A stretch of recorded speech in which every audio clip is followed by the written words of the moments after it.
from immigration to the economy to Israel.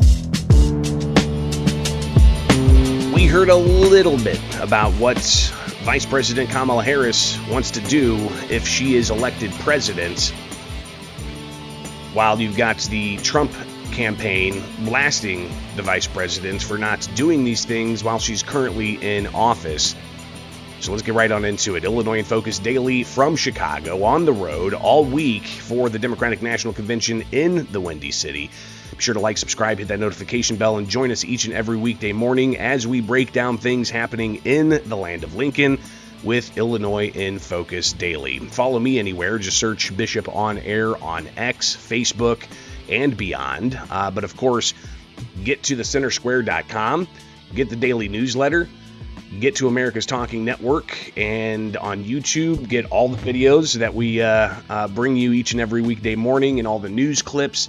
A lot of content out of Chicago this week, including Kamala Harris on the stage talking about the border situation, which we've had a lot of criticism over the past 3.5 years because, well, it's been a porous border, except for the last few months or so, where the Biden administration seemed to issue executive orders clamping down a bit. But Harris took the stage last night to, number one, accept the nomination, but also in a 37-minute speech, laid out some of what she wants to do with certain policies. And of course, the border is a major issue.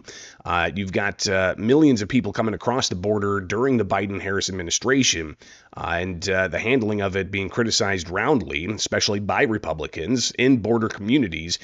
And it's impacting Illinois because we have 45,000 plus non-citizen migrants who've come to this state after border communities were inundated with millions of people coming across, claiming asylum. But, obviously you can claim asylum even if it's not a legitimate claim. And if you look at some of the statistics, those who claim asylum, 90% or so are rejected in a lot of cases. So just how legitimate those are. Regardless, it's a situation that's costing taxpayers billions of dollars. Here in the state of Illinois, it's been more than $1 billion, with hundreds of millions more expected in cost for healthcare, for housing, for food, for education, and even legal services. So Kamala Harris took the stage last night and laid out some of what her border policy is, but she also said that they haven't been able to do anything with the border because Donald Trump killed a bipartisan border deal, they said. Donald Trump's not president. He, of course, is a presidential candidate, but he's not president. But here's Kamala Harris talking about that very thing. Last year, Joe and I brought together Democrats and conservative Republicans to write the strongest border bill in decades. The Border Patrol endorsed it. But Donald Trump believes a border deal would hurt his campaign. So he ordered his allies in Congress to kill the deal. Well, I refuse to play politics with our security, and here is my pledge to you. As president, I will bring back the bipartisan border security bill that he killed, and I will sign it into law.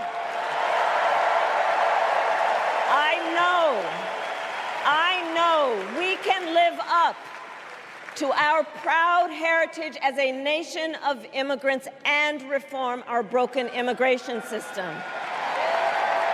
We can create an earned pathway to citizenship and secure our border. So again, Harris seeming to go back to this bipartisan deal she says was brought together last year. That would have been 2 years into the Biden-Harris administration with a porous border where millions of people have come across in unknown numbers of so-called gotaways that have not been at least approached by federal law enforcement and immigration officials. But earlier on in the day, I asked Illinois Comptroller Susana Mendoza during the Illinois delegation's breakfast about the border situation and how that's going to be handled under a Harris administration. You know why? Because when the Republicans went ahead and did Donald Trump's bidding of killing that border bill, right, the border management bill, Joe Biden took action. And he said, fine, we're supposed to respect the process. They're always saying we have to respect the process. The president doesn't have the power to do it. And then when they disrespected the process by doing Donald Trump's bidding and killing that border protection bill, then Joe Biden took him up on their offer that he had the power to do it, so he did it. And as a result of that, we've seen a dramatic influx of migrants coming in. So short of them going to knock on doors and find migrants and then bus them over here, their threat, fell on deaf ears, sir. And that threat was something that Texas Governor Greg Abbott had said at last month's Republican National Convention. We didn't see that materialize. We didn't see the potentially thousands of non-citizen migrants being bused to Chicago during the DNC. So ultimately, the question there I had asked was, we didn't see those headlines. What happened here?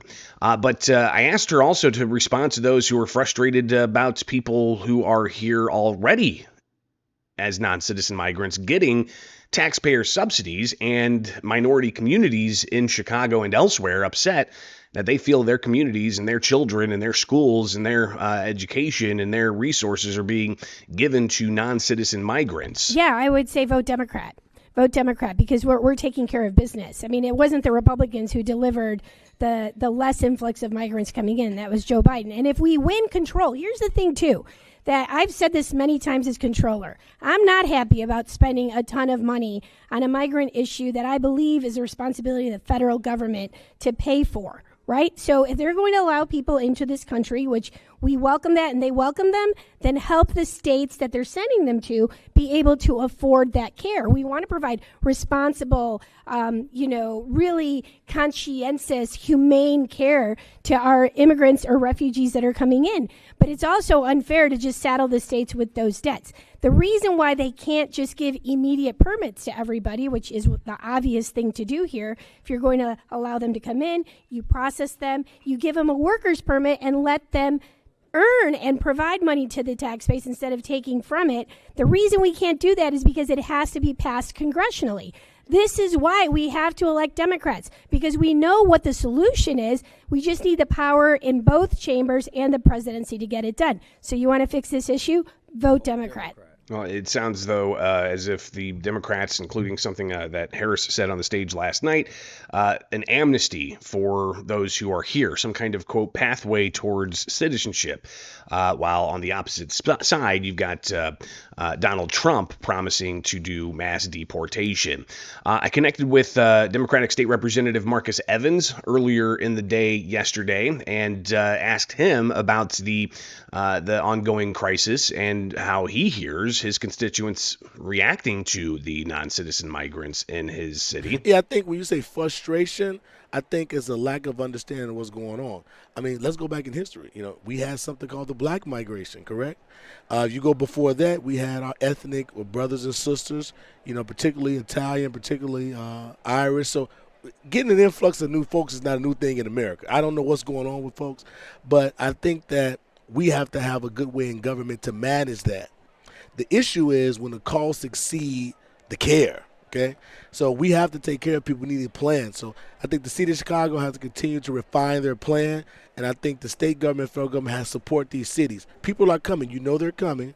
So unless we're going to have a policy of mass deportation, which we're not doing, I think, though, everybody here should be focused on one thing, is immigration reform.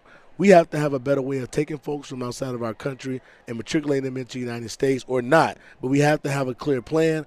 I think right now, with the border jumpings and the misunderstandings, it creates confusion. Now, I didn't just talk to Illinois officials. I also had an opportunity to talk with several from Arizona. One in particular was Alma Hernandez, a state rep in Arizona.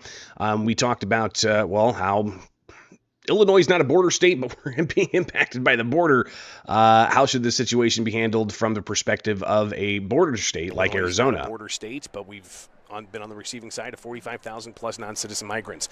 Arizona being a border state, how's that impacting the race? How's that impacting the politics? I think I was born and raised in Arizona. My mother's from Mexico, and I grew up on the border going between state lines.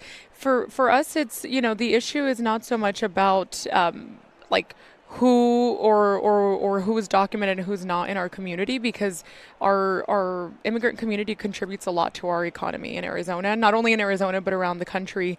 Whether it's they do pay taxes, because there's a misconception that those who are not here documented or what would be undocumented are not contributing to society or to our taxes, and they are. So that's obviously some of the Democratic perspective. You've got the Republican perspective with, again, Donald Trump. He says he wants mass deportation. If he gets into office, he'll make that happen, focusing on violent, criminal, illegal aliens, and then going down from there. But you've also got the concern of just the overall taxpayer cost. I talked with Leslie Collazo. She's a Republican running for the state house in the Chicago area.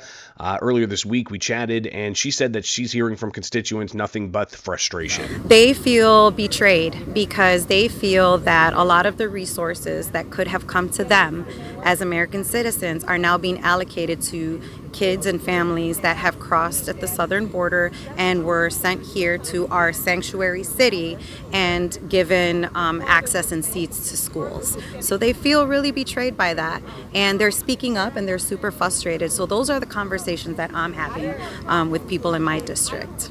And I think all of us get taxes taken out of our checks. None of us feel like we have a say in how those tax dollars are being spent. Some of us don't agree with how they're being spent. So my focus is finding the common ground. I'm not on the extreme right, and I walked away from the Democratic Party in 2020 because it was a little too far to the left. So I'm here with all the middle ground folks going, we've got to make some changes here.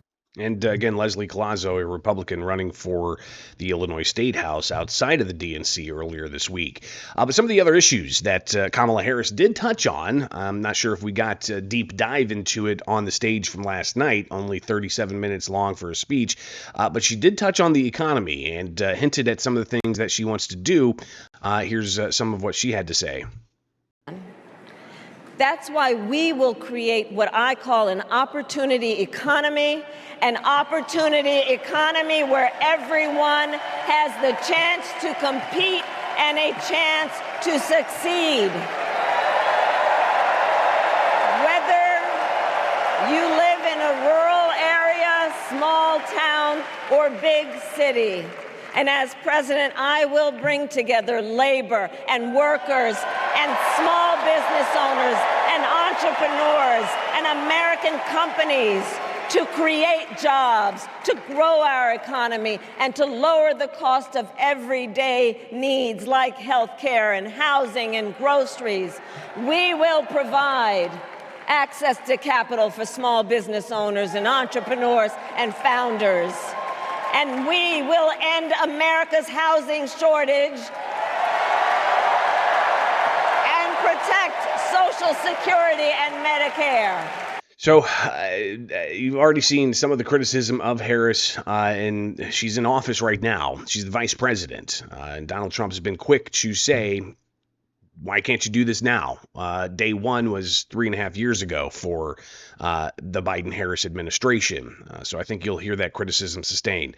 But in the conversation I had with State Representative Marcus Evans, he also talked about the economic issues that we haven't really heard a lot of incredible detail about. But here are some of his thoughts, especially coming from the perspective of a state representative here in Illinois. We've heard a lot about some really key issues, reproductive rights, abortion. Haven't heard too much about the economic issues. What are you hearing from constituents? Because you're in a unique spot. You're not just a delegate to the national convention. You're also a state representative. Yes. So talk about, I guess, what some of the constituencies are having problems with when it comes to economic issues. I think the great Governor Stratton years ago said that good government is good politics, and that is something we have to focus on. Are we producing for the everyday people?